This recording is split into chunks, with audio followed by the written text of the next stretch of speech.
Olá pessoal, tudo bem? Bons ventos a todos. Bom, hoje mais um episódio, do Reset Humano.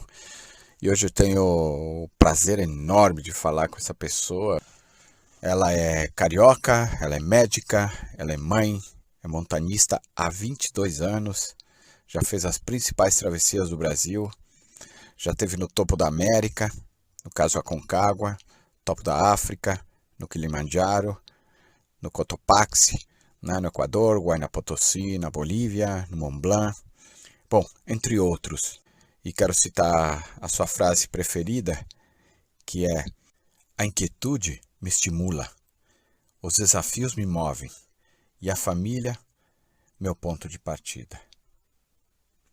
Hoje tenho o prazer enorme de falar com Fernanda May, uma montanhista conhecida, médica, e trago um pouquinho dos pensamentos dela. E a primeira é: qual a sua filosofia de vida?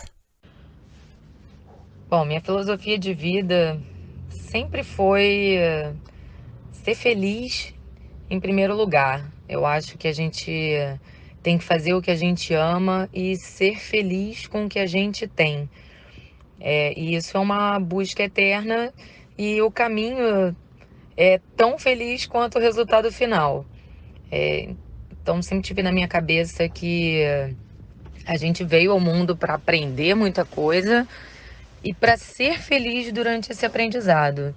Isso eu sempre levei como legado, como filosofia de vida para mim, e até hoje acredito que está dando certo. Eu sempre busco fazer as coisas que eu gosto, que eu amo, ser feliz com o que é, com o que me é dado, com o que me é apresentado, e eu acredito que isso faz a gente tornar o caminho mais fácil. Não tranquilo, mas pelo menos fácil.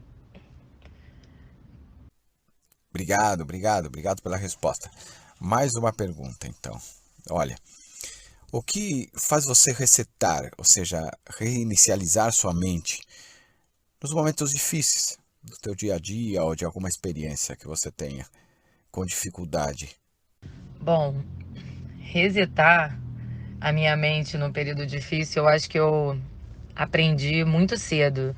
Eu passei por vários momentos bem difíceis na minha vida. Na adolescência, a separação dos meus pais. Aos 15 anos eu trabalho fora. Depois a minha própria separação também não foi menos difícil. A morte dos meus pais, a última. Então, eu muito cedo aprendi, de alguma forma, a resetar minha mente. E eu acredito que eu faço isso porque eu acho que tanto momentos bons quanto ruins servem para a gente aprender alguma coisa. Quando a gente para refletir racionalmente, é, a gente aprende muita coisa durante um momento difícil. Então a gente tem que usar daquele aprendizado para os próximos. Então eu cada vez lido com momentos difíceis com uma maior facilidade, consigo resetar a minha mente mais facilmente. Eu tento usar aquilo sempre focando no que aquilo está me ensinando, é, do porquê aquilo pode estar acontecendo para mim e de como eu posso sair mais forte daquele momento. Então, eu tô olhando para um lado que às vezes eu deixava esquecido, que era a minha casa. Eu tenho trabalhado menos, então a minha vida tá um pouco mais desacelerada. O meu contato com a minha filha tá mais intenso. Eu tô olhando um pouco mais para mim, do que eu tenho que melhorar ou não. Então, eu acho que a gente vai usando esses momentos ruins e no momento em que você sente que ele tá saindo do controle, você tem que parar, respirar e pensar, mas disso tudo aqui, do que eu tô aprendendo? O que pode ser bom para mim desse momento ruim? Então, fazer com que o nosso caminho seja feliz, não só eu só vou ser feliz se eu conseguir isso ou aquilo. Não. Eu vou buscar aquele meu objetivo sendo feliz enquanto eu busco. E quando eu conseguir, melhor ainda. Então, eu acho que a gente tem que usar esses momentos para se fortalecer e, e ver o que a gente precisa melhorar, o que a gente pode fazer daqui para frente para a gente é, lidar com isso melhor. Então, eu acho que esses momentos difíceis da minha vida inteira me ensinaram bastante coisa. Verdade, concordo com você. O que mais te atrai num desafio? Bom, eu adoro um desafio, mas eu acho que a vida é desafiante. E eu gosto principalmente de me desafiar, de tentar encontrar os meus limites, de saber até onde eles vão, até onde eu consigo ir. Mas isso também vem comigo desde de criança, inclusive para lidar com os meus medos. Então, um medo que eu tinha muito grande era de altura. Eu fazia trilha às vezes com meu irmão e ele tinha mania de chegar nas pontas e se debruçar. Isso ainda me dá uma certa angústia, mas nossa, eu não chegava nem perto. E hoje em dia eu escalo, eu faço alta montanha, mas isso foi uma questão de desafiar os meus limites. Eu falo que principalmente quando eu resolvi começar a escalar, e mais porque eu queria chegar em algumas montanhas que necessitavam de técnica de escalada. A princípio não era nem para eu virar uma escaladora, era para eu conseguir fazer algumas montanhas que tinham trechos um pouco mais técnicos, aprender melhor a segurança. E hoje em dia eu posso dizer que eu tenho uma lista grande de vias assim bem bacanas, com graduações até bem legais e que já fiz várias vezes, mas eu falo que a escalada foi um grande desafio para mim. Eu vencer esse medo de altura e saber que eu posso fazer estando segura. Então, eu acho que o desafio ele serve para a gente conhecer nossos limites e vencer barreiras. Porque eu falo que eu prezo muito pela segurança, sempre. Mas eu acho que você pode aprender a lidar com aquele medo e fazer de forma segura. Então, o desafio me move. Eu digo que ele está sempre me movendo. Então, quando uma coisa é desafiadora para mim, eu quero ir lá fazer. Mas para eu tentar encontrar uma forma de lidar com os medos e entender até onde eu consigo chegar. E aí, cada vez a gente vai se conhecendo mais, e isso é muito bacana, porque você vai entendendo como você consegue controlar, até onde você consegue controlar e até onde você consegue ir com eles.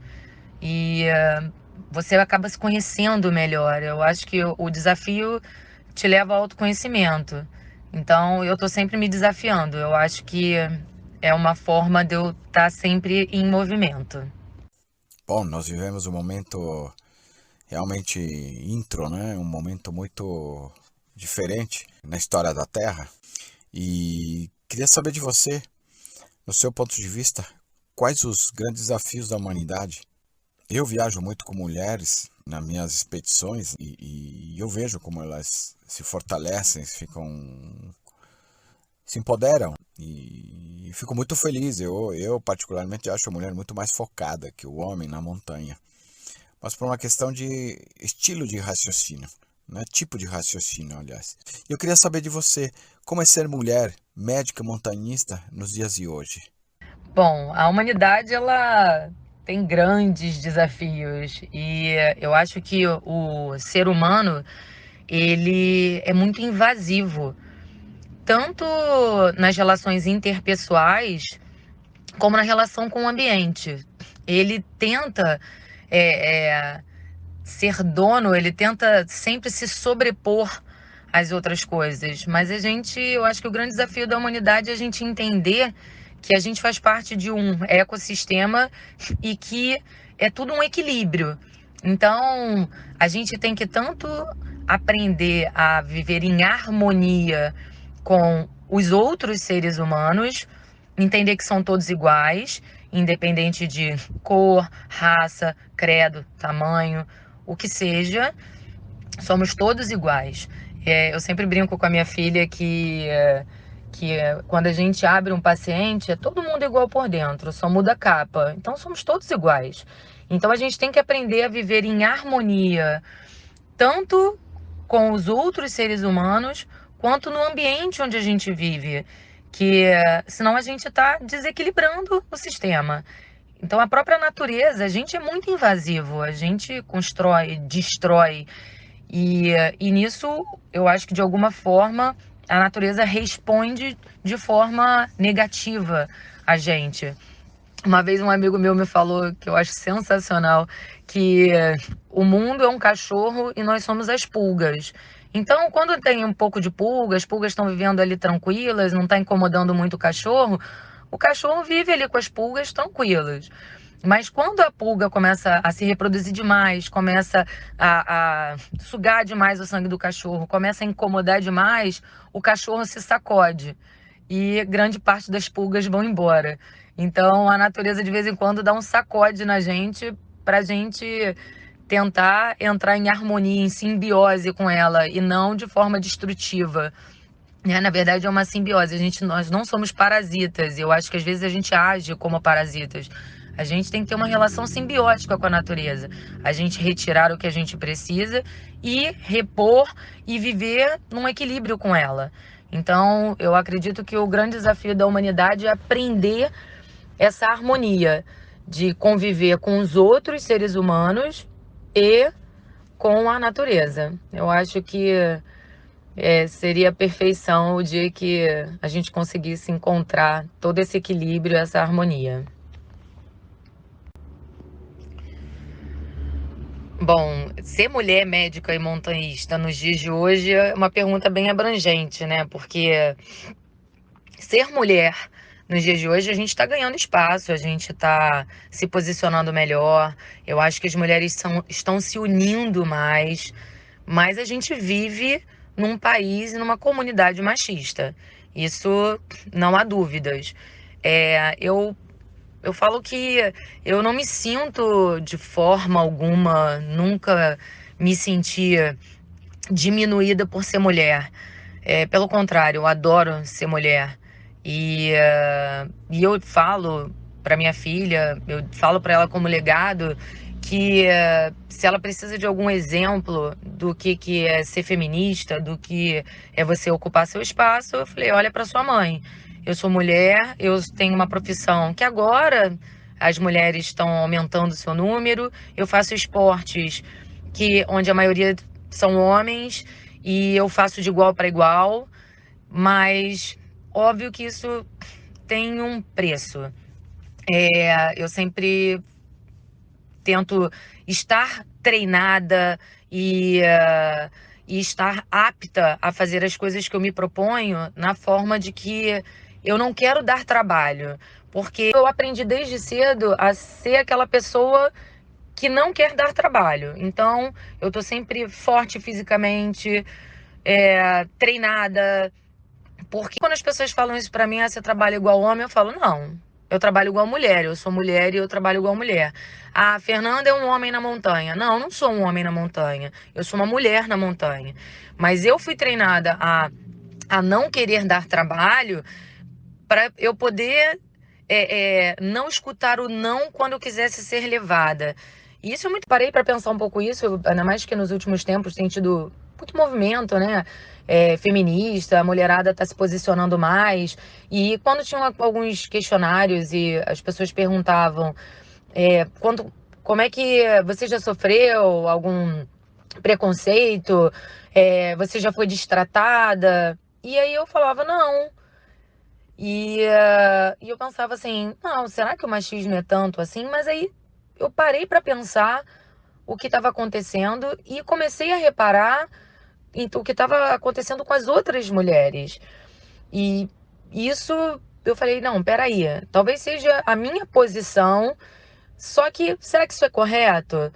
Eu gosto porque eu quero estar bem para o que eu me proponho a fazer.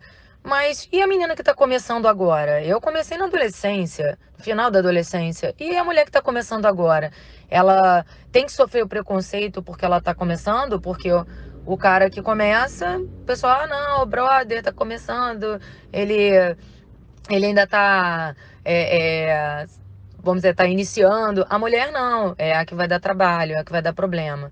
Então, eu vejo que cada vez as mulheres se preparam mais, cada vez as mulheres estão mais fortes e a gente está mostrando que a gente consegue chegar nos mesmos lugares que os homens. Temos diferenças estruturais, físicas, hormonais, somos seres diferentes, somos humanos, mas temos composições diferentes. Então, homem sempre vai ser homem, mulher sempre vai ser mulher. Isso falando na fisiologia, né, e na anatomia. Mas nós, mulheres, apesar de termos uma fisiologia e uma anatomia desfavorável, a gente está mostrando que a gente consegue chegar igual. E eu acho isso muito bacana.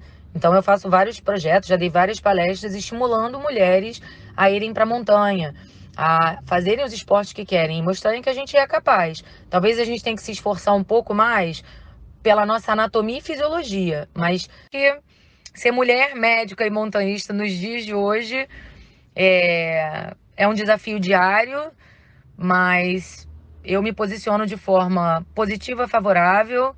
Eu sou mãe, minha filha veio depois de eu começar a fazer o montanhismo, ela participa, quando ela não vai, mas eu não deixo de fazer. Eu tomo, claro, que outros cuidados, eu tenho outras preocupações, mas eu sei e eu tenho isso para mim, que eu, mulher, nós mulheres, conseguimos fazer tão bem ou até melhor. Então, esse desafio vale a pena. E eu levanto essa bandeira. Com certeza, amei.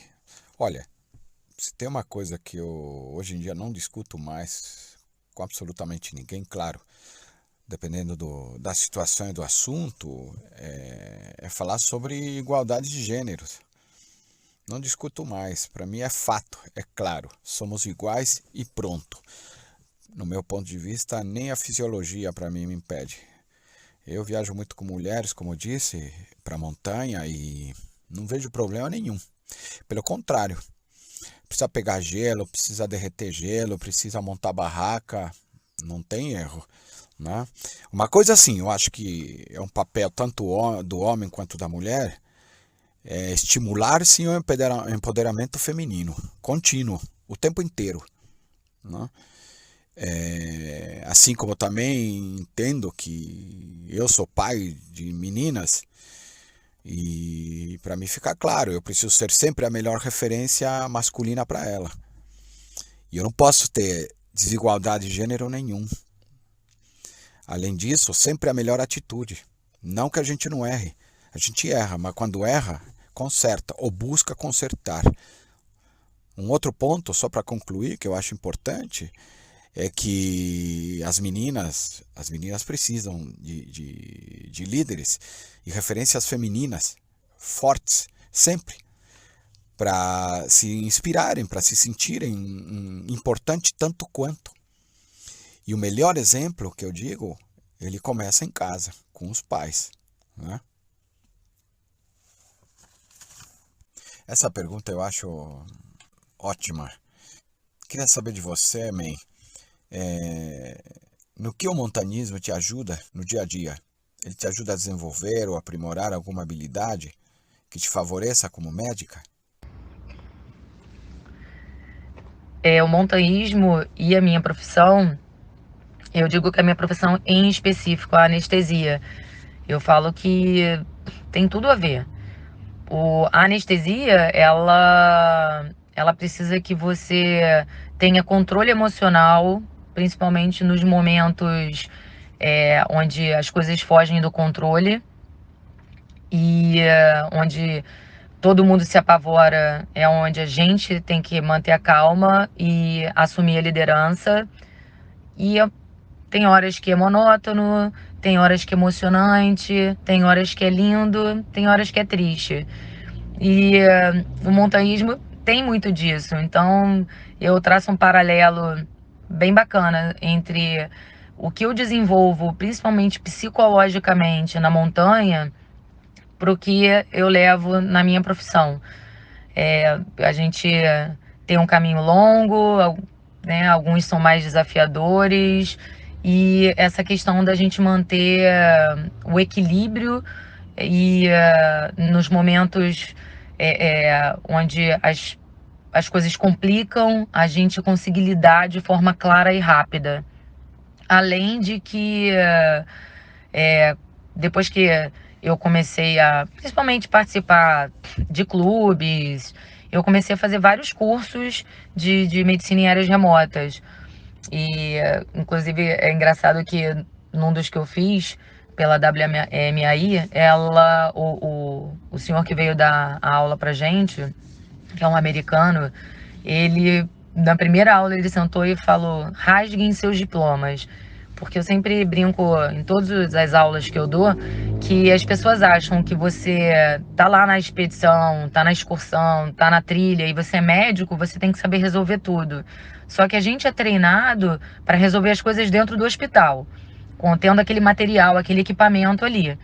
E quando você está em áreas remotas, você, além de não ter o equipamento, então você tem que saber improvisar, algumas condutas vão contra tudo aquilo que a gente estudou a nossa vida inteira. Mas é porque quando a gente pensa no transporte, o quão longe você está de um atendimento, aquilo dali muda completamente a conduta que você tomaria se você estivesse no hospital.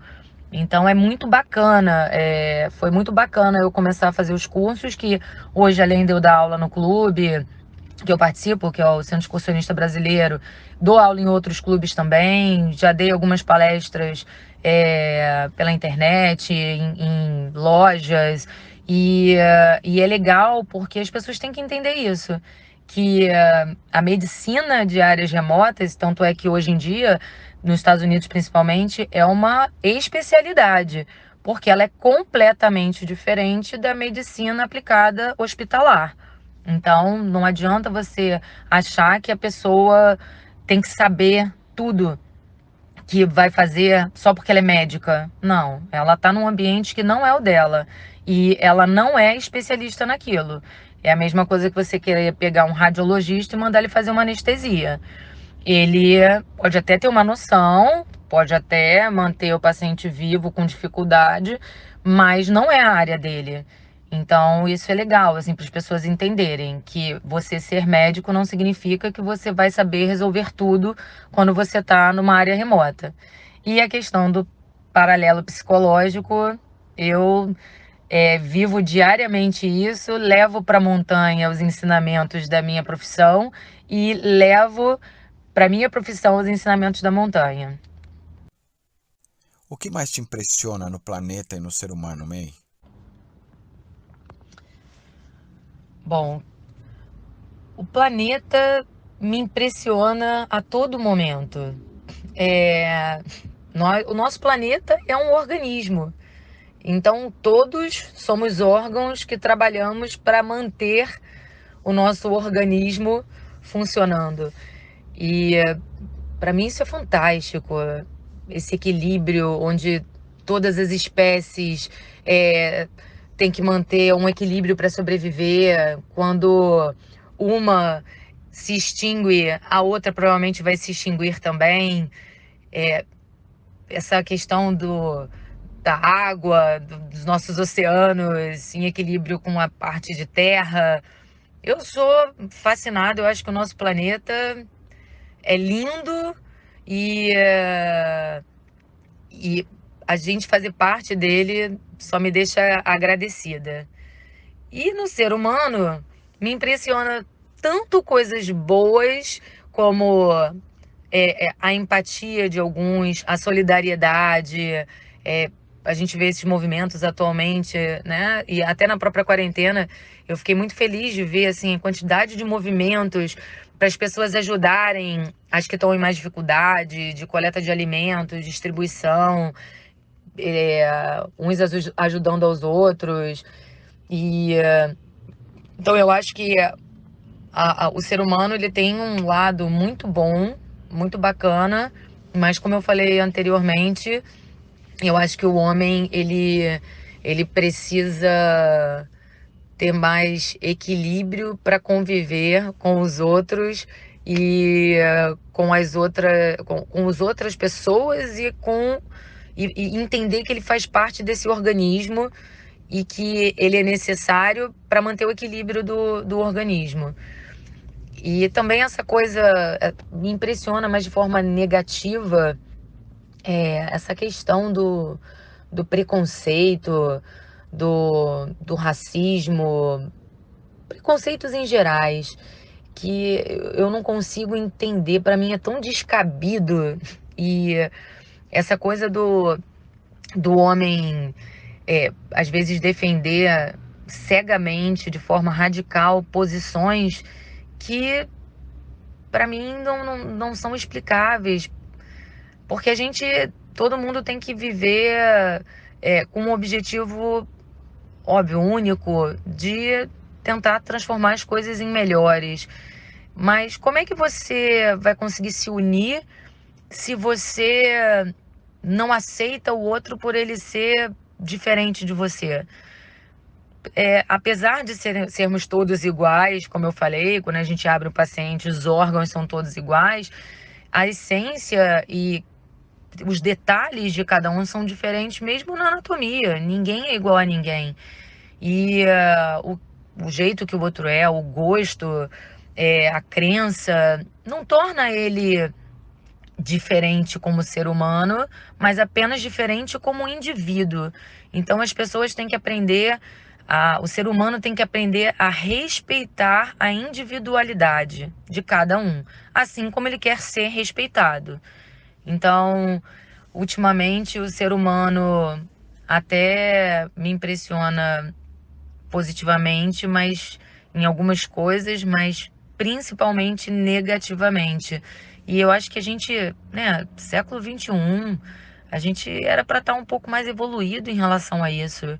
A gente parece que vive em ciclos, em loopings, e a gente está sempre voltando para certas coisas ruins que a gente já devia ter aprendido. Então, isso realmente me impressiona, mas de forma negativa. Eu concordo contigo também, igualdade sempre, né? Não discuto mais também racismo, nem igualdade de direitos, gêneros ou direitos totais. Para mim é fato, totalmente fato. Eu gosto de me cercar de pessoas que pensam igual. E as que não pensam igual, eu tento distância.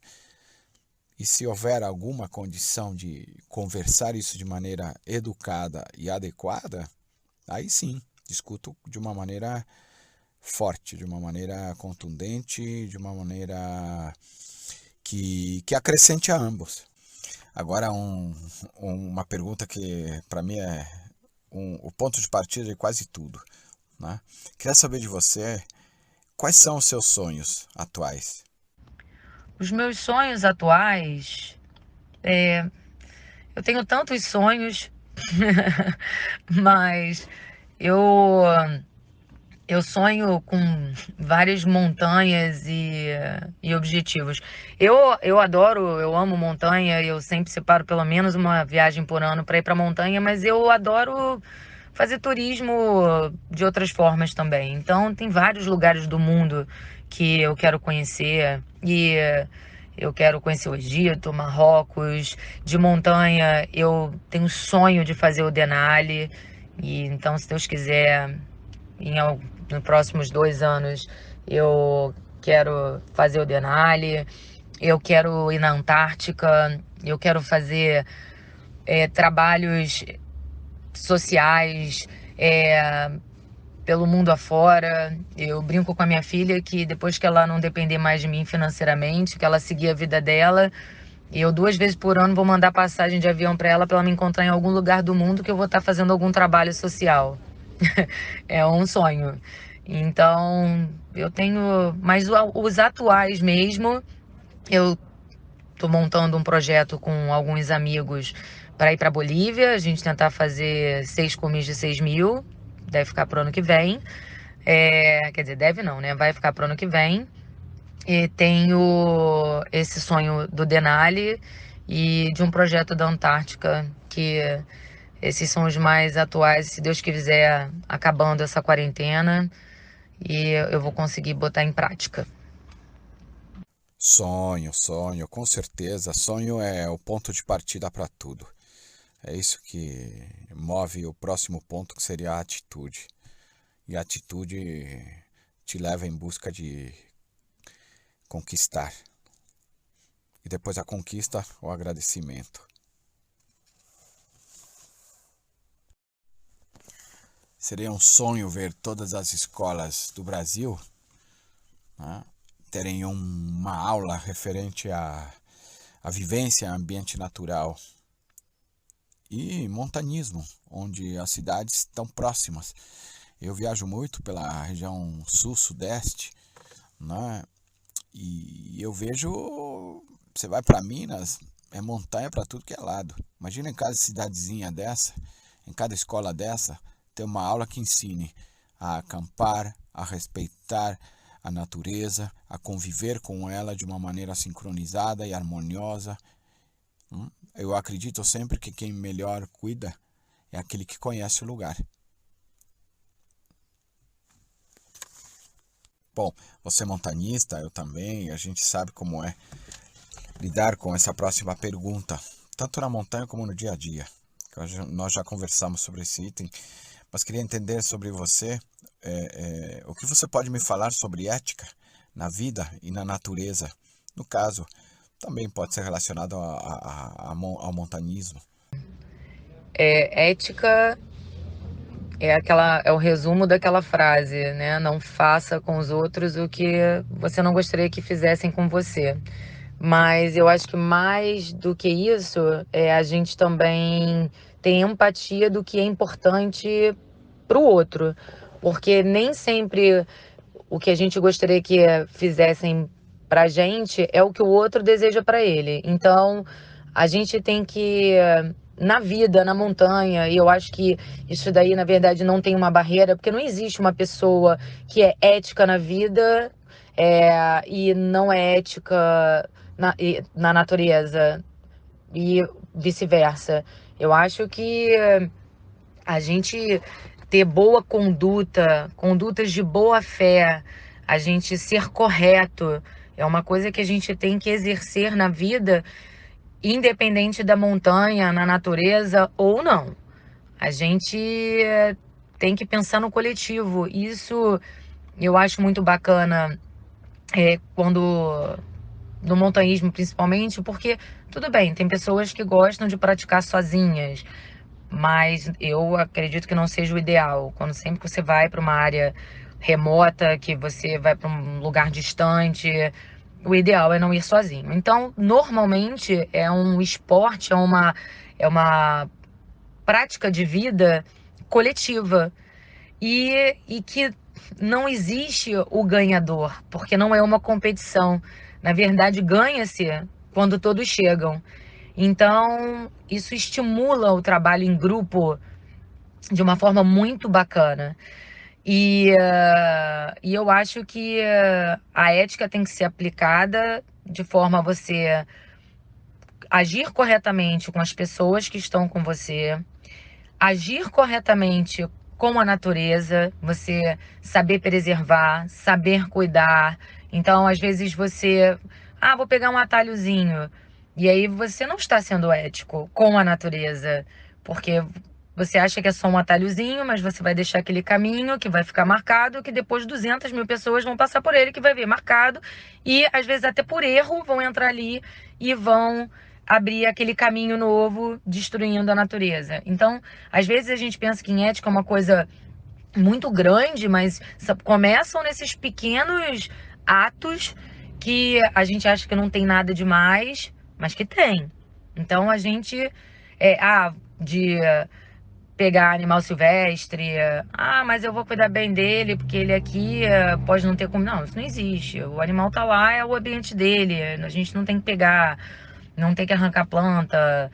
A gente tem que cuidar dali da natureza, e agir de forma ética nesse ponto, porque eu acho que quando a gente começa a ver esses pequenos erros e tomar cuidados para não tomá-los, a gente se torna melhor para tudo, porque eu acho que começa do pequeno. Não adianta dizer que você é ético e comete pequenos delitos. Isso não existe, você não é ético.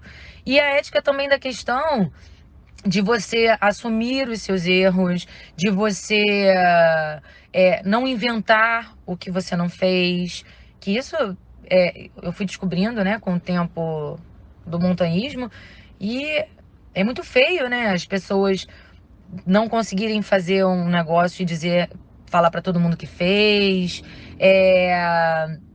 você inventar certas situações que não aconteceram. A gente tem que assumir as nossas derrotas e os nossos erros para a gente aprender para os próximos. E então eu vejo que a ética no montanhismo ela não é, vamos dizer assim, ela acontece muito, mas tem muita falha também. E eu não, e como eu falei, eu acho que não existe você ser ético na montanha e não ser na vida, e vice-versa. Então, para mim, uma pessoa que não é ética na montanha, ela não é ética na vida dela, com ninguém. Toda vez que eu faço uma palestra ou algo assim, eu tenho algumas preocupações que são relacionadas ao passado, ao presente e ao futuro. Queria saber de você, qual legado você quer deixar para a sua jornada na vida? O legado que eu quero deixar da minha vida, assim, da jornada da minha vida, eu sempre penso que eu gostaria de contribuir de alguma forma, deixar alguma, vamos dizer assim, alguma marca, um legado, né? De conhecimento ou de algum projeto e que ajudem os outros a realizar os seus sonhos. Então, que de certa forma é das pessoas serem felizes, né? Então, eu vejo que muita gente cada vez mais procura o montanhismo, procura a natureza como forma de ser mais saudável e mais feliz. E realmente esse contato mais intenso com a natureza, ele é gratificante e torna a gente mais feliz. E só que eu vejo que às vezes as pessoas têm muita dificuldade em começar de maneira correta. Então, ou por falta de informação, ou por estar sendo guiada por pessoas que não têm uma formação legal. Então a gente vê aí, né, cada vez esses grupos maiores invadindo as trilhas e as montanhas e as cachoeiras e destruindo e deixando lixo. As pessoas passando perrengues desnecessários, acidentes, resgates. E eu acho que tudo isso com informação, que cada vez é mais fácil de chegar, isso diminui. Então, eu fiz o projeto. O ano passado a gente começou com a Jornada Científica de Montanhismo. É um projeto muito bacana, que é justamente para todo o público de montanha, de todos os esportes de montanha, que eu acho que é desenvolver tanto uma consciência ambiental, as pessoas terem acesso à informação útil e estimular a produção científica, porque tudo assim que é importante para conseguir investimento precisa ter produção científica. Então, se a gente quer crescer como montanhista, como comunidade montanhista, se a gente quer conseguir investimento tanto para as nossas trilhas, para os nossos parques, a gente tem que ter produção científica. Então, é de uma forma de incentivar. Esse projeto, na verdade, ainda é um embrião e é difícil de conseguir levar com um grupo pequeno, mas a gente vai plantando aí a semente e vê se esse embrião aí cresce e a gente consegue transformar num evento cada vez maior e mais legal. E porque eu acho que as pessoas fazendo de forma segura e consciente, elas vão ser muito mais felizes. Então, não deixa de trazer alegria para as pessoas, além de unir a comunidade, que eu acho que a gente precisa muito. Então, como legado, eu gostaria que a jornada conseguisse essa evolução e fosse para frente aí, que se tornasse uma coisa bacana para todo mundo. E esses projetos sociais que eu sonho também, eu queria um dia fazer algum projeto social legal, assim, de peso para deixar aí, quem sabe para minha filha tocar. Vamos, isso daí a gente vai trabalhando aos poucos.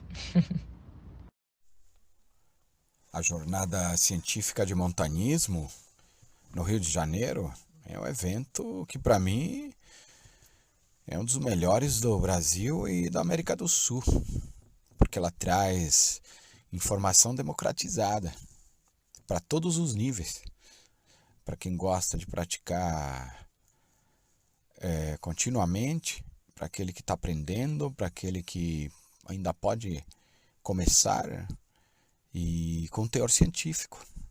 Palestrantes ótimos, organização excelente. Um grande legado. Parabéns, você já está deixando sua marca, com certeza. Bom, conversa boa, inteligente, com uma pessoa também inteligente. O tempo parece que voa. E, bom, isso mostra a qualidade da conversa, do conteúdo. E a gente está chegando ao fim, mas queria entender de você que recado você daria para o ser humano nesse momento que a gente vive. Um recado que eu daria para o ser humano?